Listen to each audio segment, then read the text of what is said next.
All right, everyone. Welcome to today's daily charting session. Monday na naman, no? So I hope you guys had a happy and relaxing weekend at napagplanuhan nyo yung mga trades na gusto nyong kunin or mga trades na balak nyong i-execute this week. All right, so sa mga hindi pa po nakakaalam, what we do here is we look at yung mga trending na names and we get those names from yung listahan na binibigay ng Instagrams. So if you use Instagrams as your charting provider or charting tool, then you can usually see yung list sa right-hand side ng screen, no? We also do chart requests. So kung meron po kayong mga requests for future videos, please be sure to post them in the comment section below. I do try to get to all of them eventually. Minsan nga lang, I'm just not as fast as people would want me to be, no? So pasensya na. Okay, so let's start today off with Converge. So yung Converge, kung titignan natin, no, it's been stair-stepping up after this flush to the downside. Diba? We moved here. Dito tayo naghanap ng bagong support. Came up, consolidated, broke above that, stair-step, consolidate.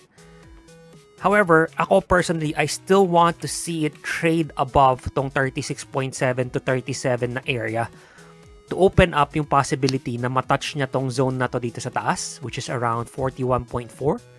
Okay, up to 45.4. Bakit wide yung range? Kasi ang bilis nung baksak niya eh. So from this candle of na may strength pa, 'di ba, pushing upwards, biglang bumaksak.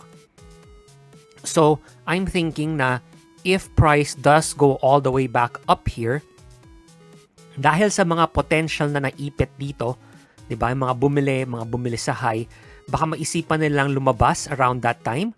And kapag lumabas nga sila around that time, baka mahirapang umangat yung price. Kasi maraming nagbebenta. So just something to watch out for. So again, my bullish scenario, this is okay. I mean, it's not bearish per se, but it's stair-stepping. So while I wouldn't outright say na, super bullish na or something, it's moving in the right direction. I still want to see it reclaim this level here to open up this area there. Okay, but I'll be watching out for potential sell-offs if it gets here. Kapag mabasag ang 45.4, obviously, yun yung paboritong scenario ng lahat kasi new highs na naman tayo and wala na namang harang. Diba? Mag-explore na naman yung price. What we don't want to see from here is our price to come back down, take out this low here, tapos baka gawin pa nga niya, mag-consume muna siya dito, find support here, tapos baka mabasag yan. Kung mabasag yan, it opens up this area here, this area there, or this area as an entire section, kumbaga, na baka dun muna maglaro yung price as it tries to figure out what to do, possibly filling in this gap. So that's what I don't want to see sa Converge. Kasi nag-i-stair-step ka na eh. Kung nag-stair-step ka na, bumalik ka pa dito, tapos sabihin natin, kahit mag-conso ka dito, so parang essentially nag-head and shoulders ka rin, di ba? So let me remove those drawings para ma-drawing ko na masabuti. So essentially, nag-stair-step ka ng ganyan. Pagka bumaba ka, ginawa mong ganito, tapos nabasag ka to the downside, essentially parang nag-head and shoulders na rin siya dito eh, di ba? While it didn't happen at the peak, it's still happening on a push towards the high. So the reversal pattern, for me at least, remains something that's to be cautious of if, okay, and that's a big if, mabuo siya. Okay, I'm not saying na mabubuo siya, I'm just saying it's something that we should potentially watch out for just in case. Para kung mangyari, mga ayaw natin mangyari, handa tayo. Okay? Next, let's take a quick look at MWIDE, no? So, MWIDE, aside from yung spike na nangyari dito, na nag-form siya ng bagong resistance at 6.85, which is an inflection zone. So, it's acted as support, resistance, resistance, resistance here, diba? Resistance there, support here, and so on, no? So aside from that, it has more or less maintained this range, which leads me to think na itong nangyari na to dito was just a possible overshoot. Maybe nung nagkaroon ng konting breakout, people got too excited, tapos they jumped in, so it got pushed a bit higher, pero nabentahan agad, bumalik din tayo sa range na to. Okay? So hanggang nandito pa yan sa range na yan, there's really not much to do.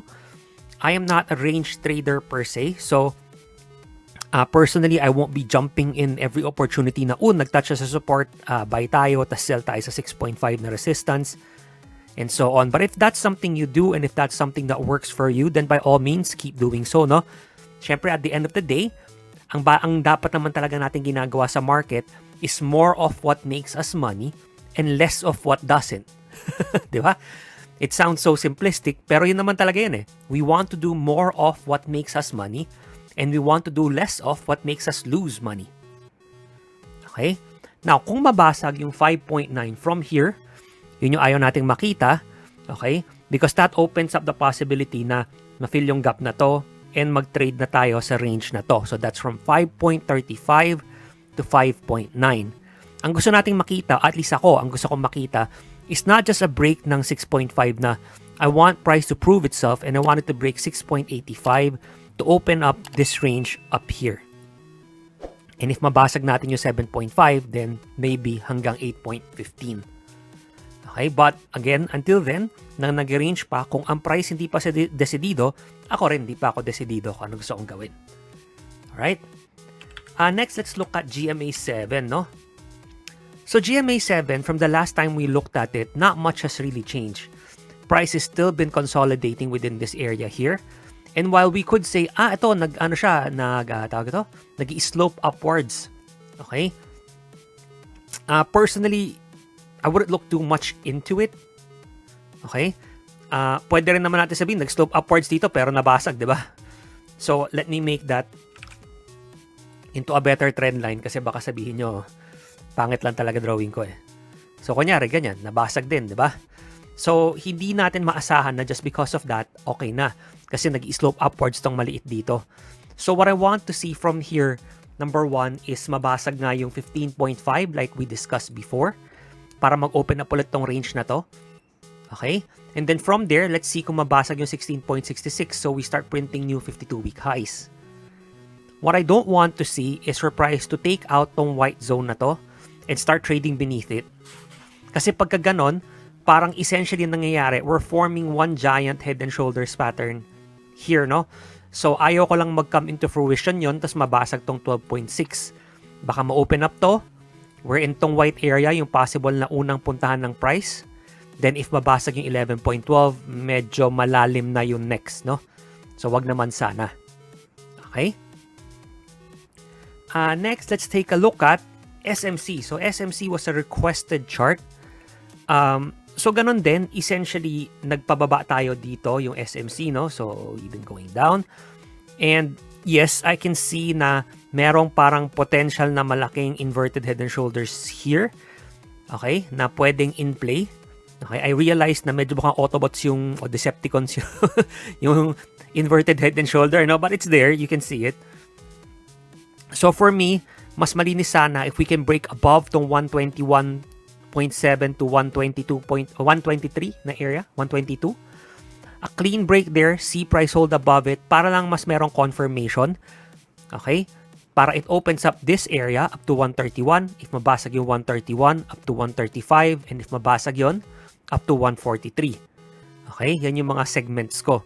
Ang ayaw ko namang makita is for price to come back down, take out the low of yung right shoulder. Diba? You may have noticed na isa yun sa mga lagi ko tinitingnan with this pattern. Kapag I often mention it sa mga weekly market overviews natin, no? The reason for that is usually napapansin ko if nababasag yung high or low ng right shoulder, ng head and shoulders or inverted head and shoulders respectively, usually it's a sign na nai-invalidate na yung pattern.